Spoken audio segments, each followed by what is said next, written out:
We're talking about Tinder's parent company, Match Group, here because they just beat revenue estimates for the last quarter. How? Well, it turns out users are still looking around for matches and even took on paid subscriptions on the dating app. In this video, we'll talk about how Match Group managed to battle the tech downturn by having people pay to find their true love. So keep watching to find out. First, they've beaten the odds with millions of dollars in revenue. We're honestly as surprised as you are, but this is the reality. The results were an outlier and a quarter of terrible performance for some of the biggest tech companies in the United States. Yet, Match Group managed to emerge as the company that somehow not only survived, but also beat its revenue estimates. Now, the company owns a bunch of dating apps, and we're talking Hinge, OKCupid, and Tinder. So it's giving people all the chances to find true love. And that served the company well because they just saw shares rise 16% a week ago. Let's just say the results are nothing short of welcome news for Tinder, which has undergone quite the executive changes this year. Just a few months ago in August, Chief Executive Renate Nyborg stepped down after hardly a year on the job. And let's not forget that despite the odds, Match Group's revenue came in at around $810 million.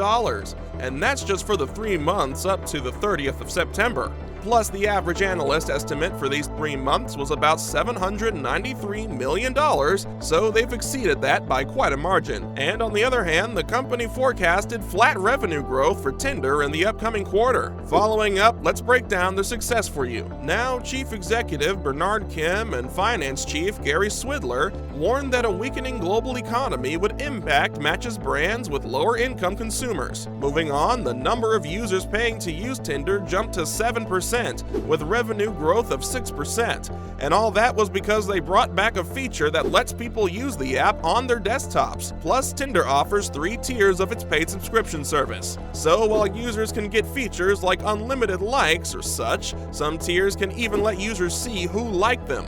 Basically, the more money you spend, the better your chance of finding the perfect match. And that's exactly why people are investing their money into these subscriptions. Just a week or two ago, Meta, Alphabet, and Microsoft saw at least billions of dollars completely wiped off their values. Soon enough, the looming fear of a global slowdown hit the world's biggest tech companies. Putting it into perspective, the 5 biggest tech stocks crashed by a combined total of at least $950 billion at their lowest points. As for Match, it plans to tackle the upcoming slowdown differently. If anything, it's going to reduce headcount-related expenses and marketing spending. And that's not all. The company even added that they'd got a search going on to hunt down their new Tinder CEO, a position that's still vacant. Coming up, experts send warnings of new fake Tinder butchery scam. Alright, so here's the news. A brutal new US scam made its way to Australian shores, and a cybersecurity expert says that predators are hunting our most personal vulnerabilities. Now it's named said as the pig butchery scam, and it sparked a warning from the US Federal Bureau of Investigation. Simply put, it has predators develop personal and even romantic relationships with their victims, and that's a pretty common ploy by scammers. But if we're being honest, these pig butchers are taking this to a new level. According to Satnam Narang, a senior research engineer at exposure management company Tenable,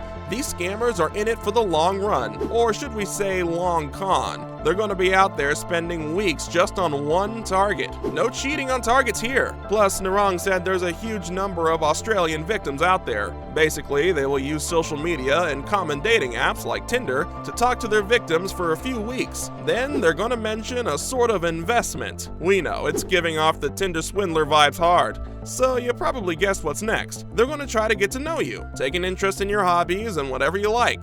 They'll spray some romantic magic and trick you into thinking you're developing a genuine connection with them. Not to mention, we're talking about huge investments here. Now, we've seen our share of these friendships or romance-based scams out there, but they're all small-budget scams where they will seek smaller one-off payments. As for the pig butchers, they've got their eyes set on the big prize, so they'll eventually try to fleece their victims for huge sums. But here's why we let go of the Tinder swindler concept.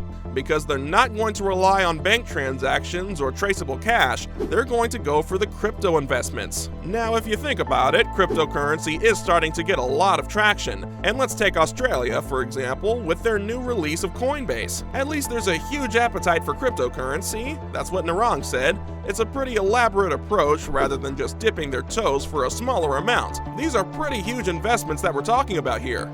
And did you know that even Narang was caught in a mess like this? Well, he was an unsuccessful target at best, but it's still something, and that's why he came forward to describe the entire process of how all this happens. Coming up, here's how these scammers work. Alright, so think about romance scams meeting investment schemes because that's exactly what this is. The goal is to just convince these users to somehow invest their money. But instead of taking you to a good old reliable cryptocurrency website that you probably already know of, they take you to a random one saying they own it. Now, this fake crypto site is created and designed to look like you're going to make truckloads of money once you invest in it. But obviously, the reality is far from that because all you'll get is truckloads of regret instead. And don't think it's just one investment and they're done. Nope, they've got it all planned to rob their victims of their savings. They even use things like taxes and stuff when taking your money, because here's the deal. When you see staggering numbers like these on screen, you're earning about $1,000 you want to withdraw, but you can't. Why? Well, it's gonna ask you to pay these taxes. First, you have to pay the fees,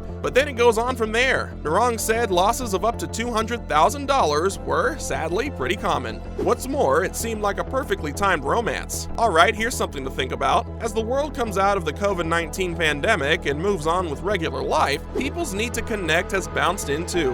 And that's exactly where these pig butchers come and cash in. Now, back in 2020, with the whole lockdown situation, everybody was staying at home, and we didn't have a lot of people going out. We even switched to working from home. So all of that brought up a strong desire for connection with other human beings, and that's created the perfect opportunity for these scammers to take advantage of the same people. As for demographics, Narang said that there wasn't anything significant to point out specific ages or gender as targets. It seems like if you're using the dating app, it's just best to watch out, no matter who you are. And if after all this you think you'd be able to figure out if it were you, think again, because these messages can be super difficult to tell apart from the legitimate kind of dating app conversations you've had. Finally, it's become more of a global concern. All in all, this is a pretty serious scam, serious enough to get the FBI involved. They've issued a warning and appeal for information in the US. Their statement read, "Individual losses related to these schemes range from tens of thousands to millions of dollars."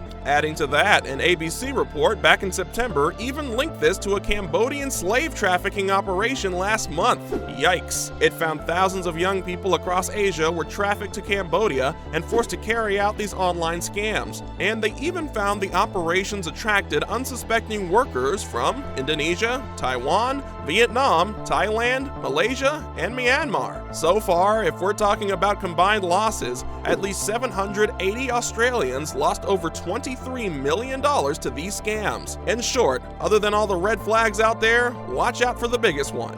If anyone on a dating app is trying to get you to invest your money into something, run. That's a wrap for this video. What's your take on Tinder's parent company defying the tech downturn? And while you're at it, how scary is the Tinder butchery scam? Let us know in the comments below. Make sure to give this video a thumbs up and subscribe to our channel for more videos like this. See you in the next one.